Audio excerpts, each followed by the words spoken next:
At the end of what has been an amazing baseball year, we welcome you to the PG Class Review. We're going to take a look over the next couple of weeks at the end of 22 and into 23 at the very best players in all the high school classes. We'll start with freshmen, go all the way up to seniors, and look ahead to the draft. Let's start this show by taking a peek at the very, very best freshman bats in the country. They are 2026s, and here in just a bit, our director of 13 and 14U showcases, in other words, our resident expert and electric scout, Jeremy Brown. You know, the one that brings you all the commitments from these athletes, because this is the commitment age, is going to join us. But to kind of give you a perspective, earlier this summer, we caught up with three of the best bats in the land in this, the 2026 class at Perfect Game's 14U National Showcase. It was rookie Shepard out of Las Vegas, Nevada, who's a Miami commit. It was Quentin Young, Dimitri Young. You remember him, the great MLB hitter. His nephew is out of Camarillo, California. And it's Deion Cole, who's out of Etowah High School in Georgia. Their perspective as they talk hitting with one another.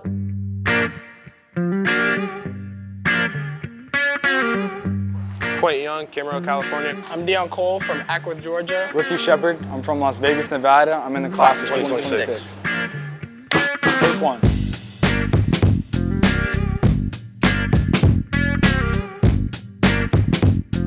Quentin, you know, obviously I'm a lot shorter than him. You know, how do you control your body? That's probably my biggest question. I think mostly controlling my body is start working out, getting your lower body and your core, start doing that type of workouts. Because once you get those down, you're gonna know your body really well. I grew a lot in a short amount of time, so I'm still getting used to my body. What's helped me during this time is getting to know my lower body, my upper body, my core, trying to work on that mostly.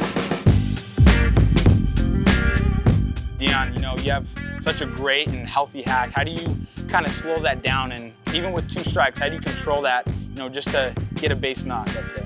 You know, you're always trying to think, you know, do damage up in the box, but it's not always a home run do damage.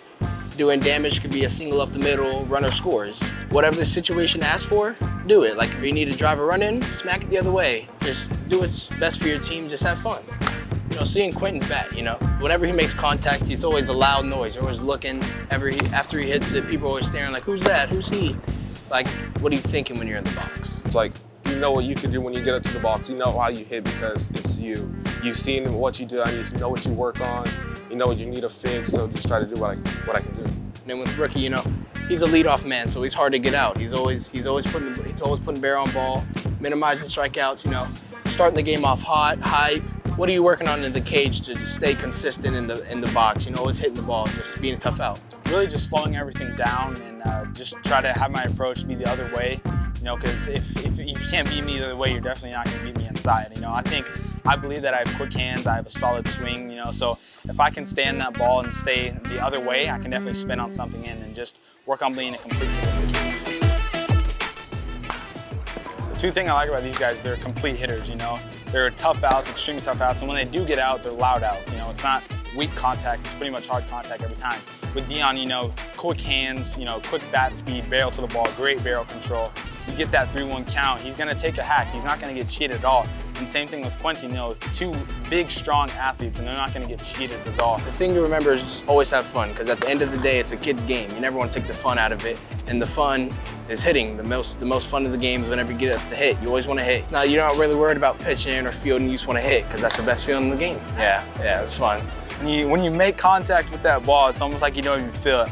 The ball just flies off your bat, and you know, you have your teammates hyping you up, everyone in the crowd's going crazy. Yeah, so it's definitely a great feeling. I think of it almost as hitting a pillow. You hit a pillow, you don't really feel it, you know? You hit it and you just, you know, when you hit it and you don't feel it, you know it's going somewhere. You know it's doing some damage. When you hit the ball, you're not gonna feel it off the bat, but once you see it and it's going, you're gonna be really happy about it. And then everyone in the crowds, the stands, the teammates, they're all gonna be happy. It's like being a hype man for a team. You know, me and Deion are completely different hitters. Me and Quentin are completely different hitters. You know, these guys are more power, you know, line drives, gap to gap, deep. You know, I'm more of a contact guy that's gonna, you know, get singles, doubles, just try to get good barrel control and control my barrel and stay in my swing. I'm not gonna try to, you know, hit bombs every time. I'm gonna stay in my legs, stay low, and just have fun and beat these guys over here. A tip of the cap to our partner in communications, Danny Wexelman, for producing and putting that feature together. By the way, if you wonder about the future of the game, if you can't tell it's in very good hands, then you're kind of missing the point. Those three young men interacting with one another, just off the cuff, talking about hitting. And the man who gets to listen to them and brings that out of them all the time is the king of commitments. As we told you, Jeremy Brown joins us. H, that was a fun feature. I know we both shared it at the banquet for the Select Festival and enjoyed sharing it with the athletes. But I want to get you to talk about these athletes. Let's scout them up. And let's start with the man who's kind of famous as a prospect, Roussel Rookie Shepard, the #1 player. I smile because you say Roussel. Every time I see him, I go, hey, do you want me to just change your profile to rookie? You know, it's a lot of names on there. It's a lot of words. Make it easier for me when I tweet about you. And he's adamant on keeping it as is now. But as you walk around the quads, you know, you hear rookie and you know who everybody's talking about. He goes by the one name like Seal, like Cher. He's rookie. Versatile defender. I think he's going to end up behind the plate personally. I've had this conversation with a lot of people. Just a left-handed hitting catcher. It's a really natural feel for the barrel. Of course, he is a natural middle infielder by trade. So whether he ends up in the dirt, behind the plate, the bat is going to play at a high level. And there's a reason that he's ranked #1 in the country. Quentin Young is Oaks Christian. That's where he plays his prep ball out in Southern California. Dimitri Young is the family ties name. And you've scouted him a lot. Who is he? And he seems to be really evolving, by the way. Absolutely. I mean, he's a two-time 14U because he reclassed from the 25 to the 26. He was a younger birthday, January birthday. So he repeated, and the talent is as big as he is physically. I think he's 6'4", 6'5" now. He came into the 14U National walking around, and I thought he was an older brother of somebody in attendance. I didn't think we had any brothers there, but he was just physically different. And then that translates to his on-the-field talents. You know, you have the big shortstops now with O'Neal Cruz, and you look at Quentin and you're like, he's got the power, he's got the speed, he's got the agility, the arm strength, he's got everything you want. He's not committed right now, but given Delman, Dimitri, the pipeline of the baseball history within the family, what he does as a player on the field, there's no reason to think he's not going to remain in the top half of this class, the top 5 throughout this whole process. All three of these men we've talked about have played for the MLB Breakthrough Series 2026 team, so we got to see MLB be involved at a high level in their development, and the final one is Deion Cole out of Etowah High School in Georgia. Yeah, he's a 13 and a 14U Select Festival alum. I saw him back at the 13U WWBA, swinging wood, when most kids are still transitioning to the big field. He's putting balls out. Then you go to this fall, you go to the 14U Festival, and it's consistent barrel, it's loud barrel, it's a lot of just strength and athleticism. He made the transition from shortstop to center field. Talked to him about that. He's just more comfortable out there, can kind of take charge. And again, the athleticism takes over when he's out in center field. All right, let's throw the top 10 up there and let's talk about these athletes, because there's one athlete that's going to maybe jump onto your list very quickly. But as we look at the top 10, we see all kinds of bats. We'll do a piece on pitching, and Cruz Schoolcraft is the only non-bat inside of the top 10. I'm sure some of these guys can pitch, certainly, but let's jump to a guy like Grady Emerson. Argyle, Texas, TCU commit, USA Prime National, his travel team. Who is he? Grady is somebody who very easily, come this spring, this summer, could be challenging for that #1 spot. Really pure bat, pure hitter, all fields, line to line. And he's starting to tap into some power now. He's a long-bodied kid, figuring out the coordination, always had the hand-eye, and now what he brings defensively as well, the agility, side-to-side range.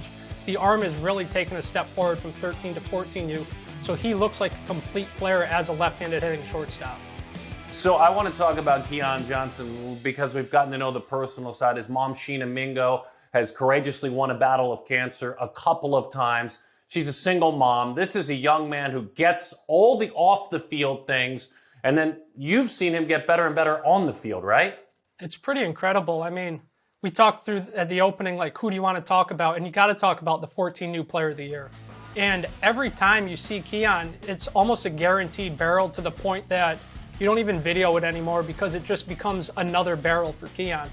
I think he hit like almost north of 500 this year. He came up in a big spot where his team was chasing this fall, a couple runs, bases loaded, tiebreak.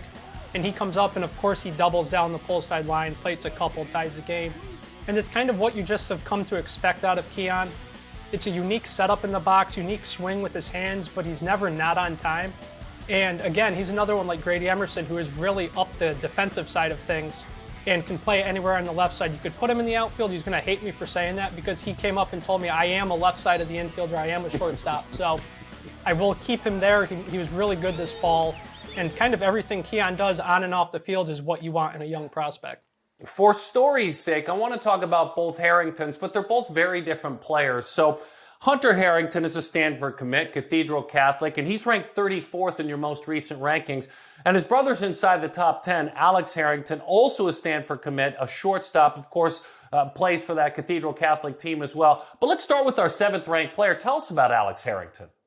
I mean, you can lump them together easily because they're twins. So, and they bat 1-2 in the order on the Canes national team. And what they bring is just a type of energy you don't always find at the 14U level. 13U level was the same thing for them. You know, 8 a.m., they're out there, they're finding barrels. Time change doesn't matter. 8 a.m. starts doesn't matter to either of them. And Alex up the middle is arguably one of the best defenders in the class, if not the best shortstop defender, just based off the athleticism. The fluidity in which he goes about everything. You know, we had a reel on Instagram with him going between the legs on a slow roller. And I think that's just the athleticism that you see when they play football, when they play basketball. For both of them, they're that next step type of athlete that you don't always see. And with Hunter, he's a center fielder by trade, and he's a very good one. He can go get it to either gap. He plays with a bounce in his step, and he wants the ball hit to him. You see some kids at this age, like that big moment, maybe don't hit it my way, don't make me go behind the back like a Willie Mays, but we've seen him do that. We've seen Hunter do that. And once they get on base, it's havoc from either of them. They're stealing bases, they're reading the dirt balls, they're finding the barrel more often than not. So they are brothers, they are twins, and they are both very high-level players in the 2026 class. The Fountain of Youth, Ponce de Leon, and St. Augustine, Florida, America's oldest city, is such a classic city, but we find ourselves with that small little beautiful town right along the seaside with all its history, have two dynamic players. So we'll get to Jacob Kendall. He's one of the top players in the country. He's a 2025, but in this 2026 class, we also see a St. Aug guy in Brady Harris. We've gotten to know him for a while. Florida knows him. They've got him to commit. St. Augustine, Florida, two elite baseball players in that little pretty seaside town. Absolutely. And I don't want to sound like I'm beating a dead horse or kind of throwing it around, but end of the day, Brady Harris is somebody who could be the #1 player in the class.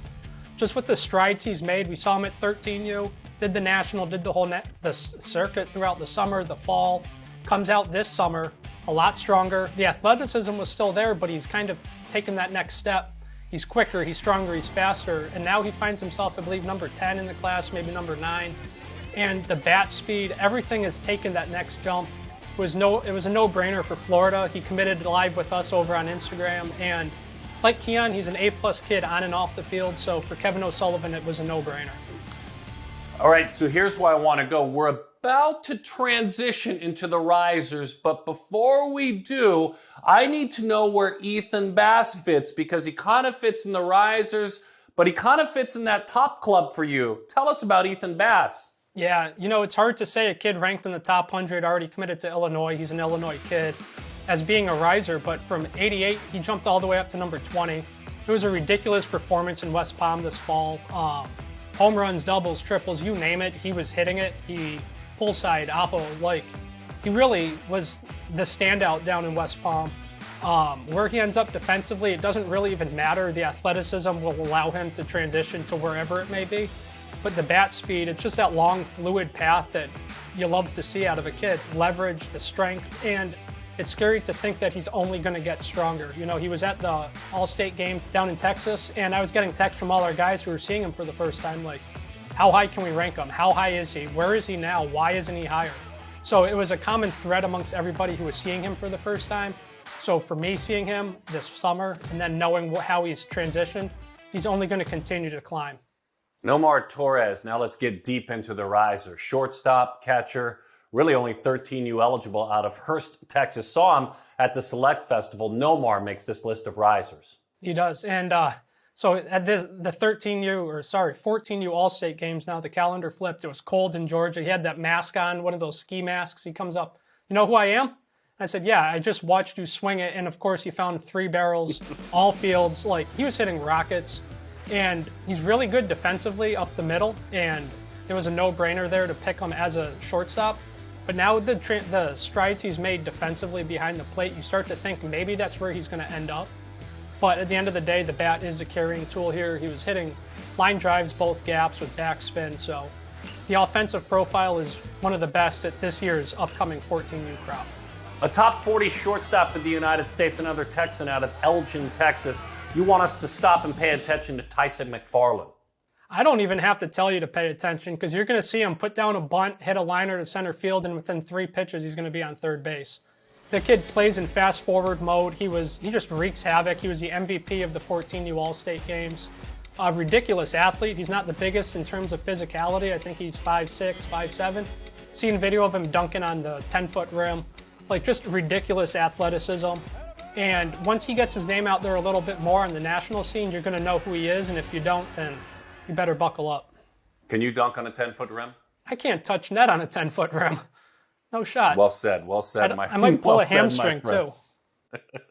There is a famous baseball prospect that has come through these ranks by the name of Ty Southesine. We love saying the name. We love who he is. We love the family.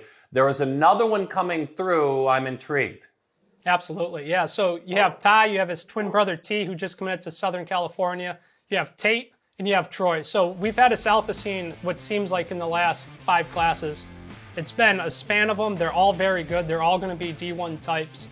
Troy, I've seen him play in the infield. I've seen him play in the outfield. But just like Ty, he brings a type of energy, spark plug that you don't always see at the 14U level. I think he's one that, just like Ty, as he continues to add strength, he's going to keep climbing. He's just a fun player, one that always comes up to you outside of the fences, comes, talks to you, checks in, sees how things are. And of course, you get to know the parents because they're at every tournament. I feel like they're on the road double as much as we are. So it's fun to see each of the Southesines over the years. One of my favorite coaches, and you may feel the same way, but whenever Hunter Pence and I interview coaches on our college baseball show, we love talking to Dan McDonald. He just motivates you. He came through a military school. And the one thing he does, H, and you know this, he's fearless to recruit right out of the cold weather. I mean, the more cold weather guys, the better he is. They all can play. He's got another one, and he's made your list of risers. Dominic Santarelli, a Wisconsinite, a cheeser, a first baseman, and he's on your list, and he's going to Louisville. Yeah, so Santarelli's somebody, the hitters are playing at 8 a.m. in Hoover at the 14U WWBA, and I'm like, this team always has somebody. RJ always has somebody to lock in on. And you go watch him, and he's hitting in the middle of the order, big lefty stick, and first that bat flies out deep to the opposite field with Wood, like to the warning track of left field. He's a left-handed hitter. I'm like, that's interesting. Let's follow. And then you watch a couple more at bats. You see Louisville's there watching him and talk to them, and like, yeah, he's really good. We're all in. And you kind of get the Alex Pinellas feel of that huge power that's going to come. Good athlete around the bag, probably first base long term, but the bat speed, the strength, the fluidity, he checked all the boxes. And for being just a random stumble upon 8 a.m. name, he's one that I think the more we see him, the more people are going to like him. That ramble, stumble upon 8 a.m. name, the scouting terms that you get on this show. RJ Fergus, by the way, is RJ. That's Hitters Academy. That's kind of the Wisconsin-Illinois border there. That's where Jared Kelnick, if you're a Mariners fan, that's where he did a lot of his work. Dude, you brought it. I really appreciate your insights. I'm excited to see all these young men play throughout the year. Have a happy new year. Can't wait to see you at the next event. You as well. Take care, Sut. The insights of Jeremy Brown, and now you know a little bit more about the best bats, the freshman class, the class of 2026. We'll obviously be bringing you the arms of that class and take a peek around this great network. And also, if you're watching us somewhere else or you've caught us for just a moment on social media, download our app, perfectgame.tv, and it's this kind of content coming your way 24/7, 365 days a year. Until next time, on behalf of Jeremy Brown, I'm Darren Sutton. Go Freshmen, go.